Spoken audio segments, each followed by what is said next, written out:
En aquel tiempo, dijo Jesús a sus discípulos: En aquellos días, después de la gran angustia, el sol se oscurecerá, la luna no dará su resplandor, las estrellas caerán del cielo, los astros se tambalearán. Entonces verán venir al Hijo del Hombre sobre las nubes con gran poder y gloria. Enviará a los ángeles y reunirá a sus elegidos de los cuatro vientos, desde el extremo de la tierra hasta el extremo del cielo. Aprended de esta parábola de la higuera. Cuando las ramas se ponen tiernas y brotan las yemas, deducís que el verano está cerca, pues cuando veáis vosotros que esto sucede, sabed que Él está cerca, a la puerta. En verdad os digo que no pasará esta generación sin que todo suceda. El cielo y la tierra pasarán, pero mis palabras no pasarán. En cuanto al día y la hora, nadie lo conoce, ni los ángeles del cielo ni el Hijo, solo el Padre. Estamos llegando al final del calendario litúrgico. Durante todo este año, el evangelista San Marcos ha sido el motivo de nuestros estudios, de nuestros comentarios.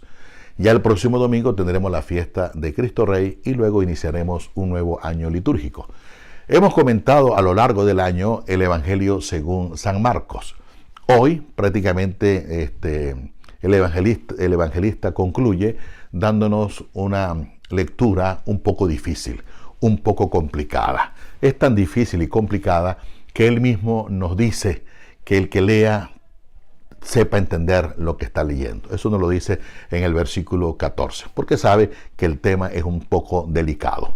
Si nosotros interpretamos el Evangelio tal cual como lo hemos escuchado, prácticamente da pánico, da terror, da miedo. Porque imaginarse que el sol se apague, imaginarse que la luna deje de dar su resplandor, realmente es algo terrorífico. Y resulta que eso es un lenguaje que Cristo usa, que se llama un lenguaje apocalíptico, que no lo inventó Cristo, ya lo había usado Isaías de los capítulos 13 al 24 en el Antiguo Testamento, usando las mismas imágenes. Por eso es un lenguaje literario apocalíptico que realmente no significa al pie de la letra tal cual como nosotros lo hemos escuchado, sino por el contrario, es un mensaje de alegría, es un mensaje de esperanza, es un mensaje alentador. Veamos parte por parte de este evangelio. Comienza el evangelio diciendo después de la gran tribulación. Uno se pregunta, ¿cuál tribulación?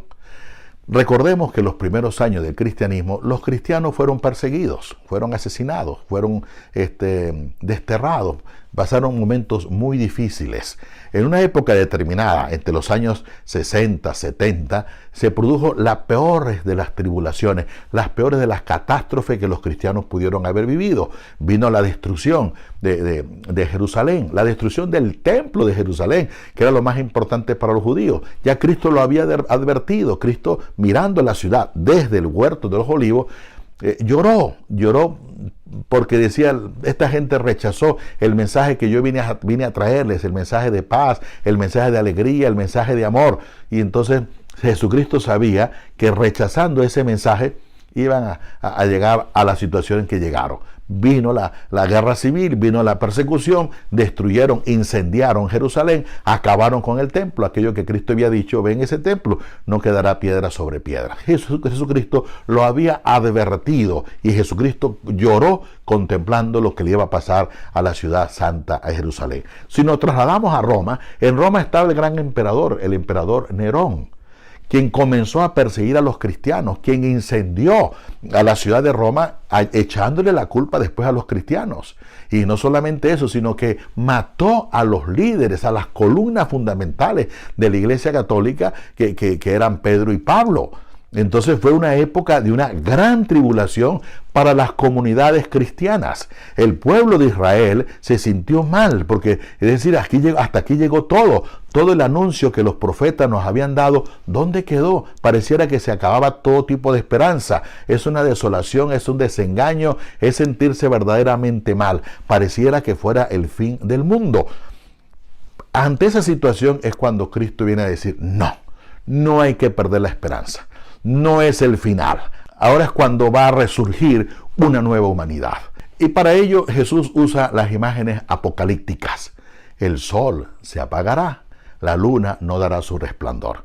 ¿Qué quiere decir cuando Jesús usa esas expresiones? Cuando Jesús dice que el sol se apagará, que la luna no dará su resplandor, que las estrellas van a caer, se está refiriendo, en primer lugar, a aquellos regímenes dictatoriales donde en lugar de servir al pueblo, vejan, humillan y maltratan al pueblo. Se está refiriendo a aquellas culturas donde ellos han comenzado a adorar al sol como si fuese un dios, donde han visto a la luna también como una diosa, como una divinidad, donde aquellos reyes, emperadores y líderes se consideraban ellos mismos como unos dioses, y en función de eso cometían los peores crímenes que pueden haber cometido. Es más, por ejemplo, el dios de Mesopotamia, el dios de Egipto, y los peores crímenes horrendos que se han cometido en la humanidad, los cometieron en nombre de esos dioses. De modo que el emperador, el faraón y algunos reyes, ellos mismos se consideraban dioses, y en función de eso tenían esclavitud. En función de eso hacían cualquier cantidad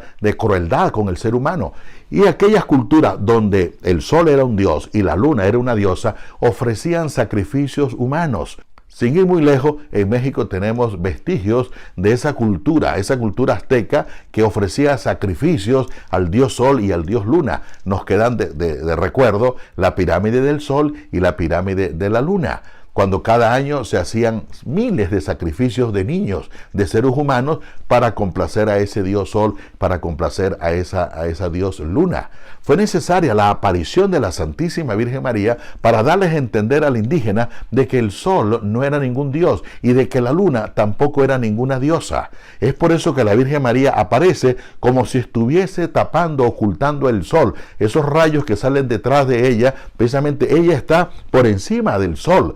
Y luego está ella pisoteando también a la luna. Cuando dice Jesús que el sol va a caer, que la luna va a caer, es precisamente eso. También dice que las estrellas caerán del cielo. Toda persona que ocupaba un cargo de poder se creía un dios, se creía una estrella. Y entonces eso es lo que dice Cristo. Una vez que el evangelio llegue, es decir, cuando la palabra de Dios entre dentro de la cultura, dentro de los pueblos, verdaderamente el pueblo va a saber quién es el verdadero Dios. Un Dios de amor, un Dios de paz, un Dios de justicia. No el Dios que oprime ni que veja, ni aquel Dios que hay que ofrecerle sacrificios humanos, sino por el contrario, ya hubo uno que se ofreció y se entregó por nosotros.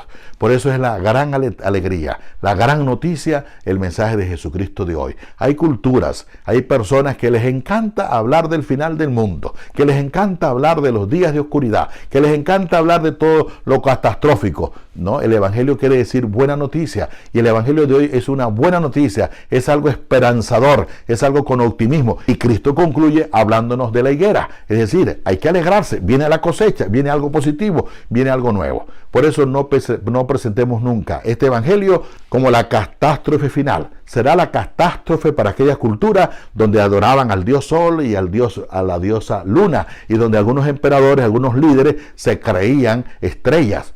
Hoy en día todavía quedan algunos vestigios de algunos líderes, de algunos políticos que se creen realmente que son dioses, que son estrellas, que nadie los puede tocar y que quieren aferrarse al poder. Esos también van a caer, tarde que temprano van a caer. Por eso es la esperanza para un pueblo que está realmente disperso, que se siente mal, pero que ahora van a ser realmente fortalecidos con la palabra del Señor. El Señor va a enviar ángeles a recogerlos del norte, sur, este y oeste. Ese ángel eres tú, ese ángel soy yo, que tenemos la misión de realmente congregar de nuevo a aquellos que ellos han dispersado, a aquellos que han tenido que huir. Pues nuestra función, nuestra misión como seguidores de Cristo es volver a reunir, volver a hablar de esperanza, de alegría y de optimismo a aquellas personas que realmente fueron muy maltratadas y muy humilladas.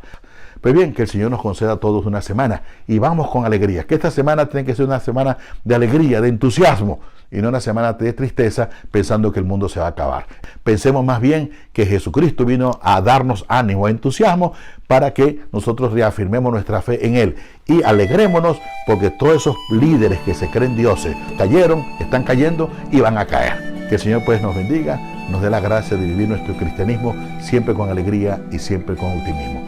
Que Dios te bendiga y te acompañe.